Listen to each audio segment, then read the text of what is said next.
Hi, and welcome to Jupyter Notebook for Data Science. My name is Dražen Lučanin, and I'm the course instructor. You can find me as MetaKermit on Twitter. First, a few words about me.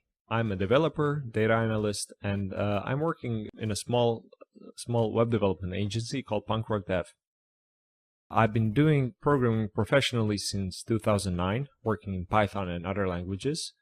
And I've also worked in academia, studying basically energy efficiency of geographically distributed data centers. And I've used a lot of data science tools during this period.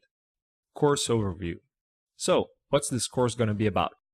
The first goal is to get you familiar with Jupyter Notebook, a powerful data science tool. The second goal is to slowly learn Python's data science ecosystem by working with real-world datasets. And lastly, we're slowly going to introduce some foundations of data science, how to do iterative data exploration, modeling, and validation. The course prerequisites are: you're going to need to know the basics of the command line. If you haven't worked in the command line before, you can check out this online tutorial. And then we're going to be working in the Python programming language, so we're going to assume that you know the basics of it. You can check out this official tutorial to learn the basics of Python.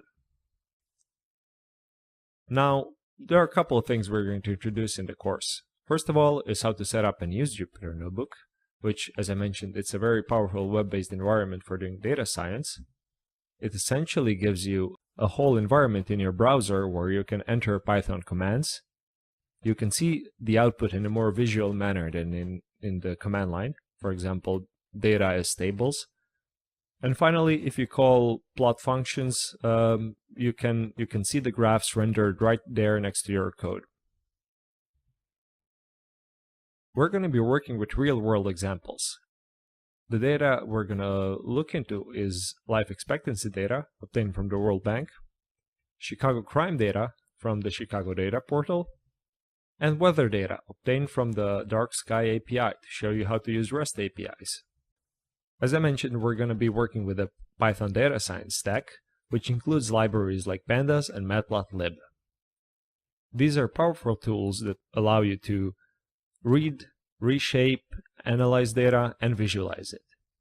The data is going to be obtained either from the datasets we provide, but we're also going to show you how to use REST APIs or how you can scrape websites to download the data from them.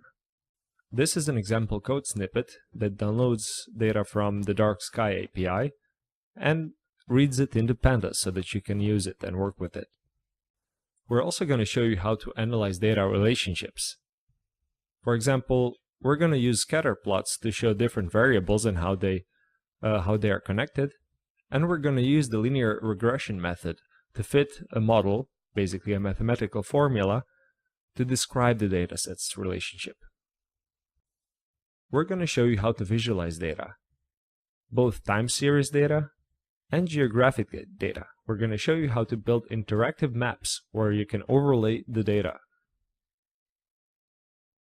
Remember, this is just a short preview and there's much more that we're going to cover in the course. So, if these topics sound like something you would like to learn more about, I hope to see you in the course. Thank you.